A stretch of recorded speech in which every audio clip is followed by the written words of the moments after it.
नमस्कार किसान भाइयों, कृषिफाई के खेती समाचार बुलेटिन में आपका स्वागत है। मैं हूं राशि आपके साथ। बड़ी खबरों की ओर रुक करने से पहले आइए नजर डालते हैं आज की हेडलाइंस पर। पीएम किसान सम्मान निधि योजना के लिए लगेगा विशेष शिविर।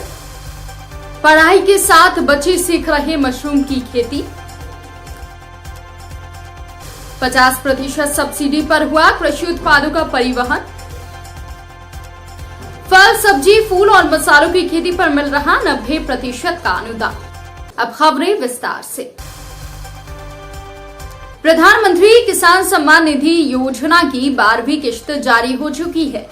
जल्द ही 13वीं किश्त किसानों के बैंक खाते में जमा की जाएगी, मगर अभी भी देश में कई किसान ऐसे हैं जिन्हें योजना का लाभ नहीं मिल पाया है। दरअसल कई किसानों ने अभी तक ई-केवाईसी, आधार सीडिंग और लैंड रिकॉर्ड का वेरिफिकेशन नहीं करवाया है। सरकार ने 11वीं किश्त जारी करने के बाद से ही किसानों की पहचान के लिए वेरिफिकेशन की प्रोसेस को अनिवार्य कर दिया था।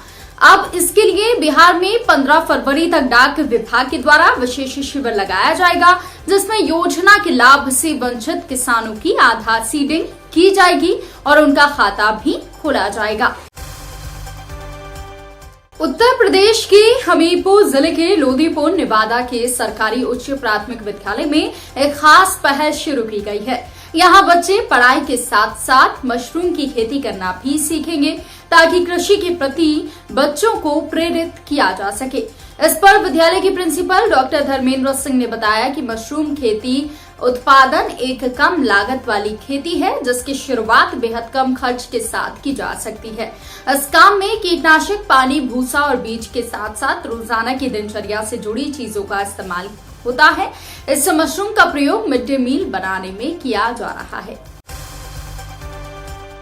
देश में किसानों की उपज को जल्द से जल्द बाजारों तक पहुंचाने और उनकी आय में इजाफा करने के लिए सरकार किसान रेल चला रही है।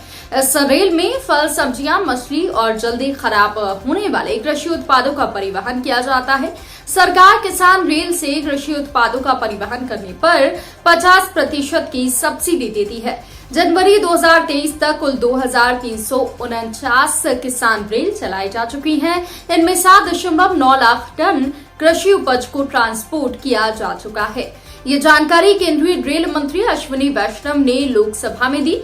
बता दें कि किसान रेल की शुरुआत 7 अगस्त 2020 को की गई थी। योजना के तहत अब तक 167 अलग अलग रूटों पर किसान ट्रेन चलाई जा चुकी है। देश में बागवानी फसलों को बढ़ावा देने के लिए केंद्र और राज्य सरकारें हर संभव प्रयास कर रही हैं। इसी कड़ी में उत्तर प्रदेश सरकार प्रदेश के किसानों को राष्ट्रीय कृषि विकास योजना व औद्यानिक विकास योजना से जोड़ने जा रही है। इन योजनाओं के तहत फल, सब्जी, फूल, मसालों की खेती के लिए 40 से 90% अनुदान दिया जा रहा है। राष्ट्रीय कृषि विकास योजना के तहत आम की बागवानी के लिए 25,500 रुपए की लागत तय की गई है, जिस पर 50% तक अनुदान दिया जाएगा। तो वहीं अमरूद की खेती के लिए प्रति हेक्टेयर की लागत 38,380 रुपए तय की गई है, जिस पर 50% सब्सिडी 3 किश्तों में दी जाएगी। जबकि प्याज, लहसुन, मिर्च समेत मसालों की खेती के लिए 12,000 रुपए की मदद दी जाएगी। आप कृषि विभाग के कार्यालय में संपर्क कर सकते हैं। तो किसान भाइयों, हमारा बुलेटिन आपको कैसा लगा कमेंट करके हमें जरूर बताएं। साथ ही खेती बाड़ी और किसानों से जुड़ी लेटेस्ट खबरों के लिए आप जुड़े रहिए कृषिफाई के साथ। धन्यवाद।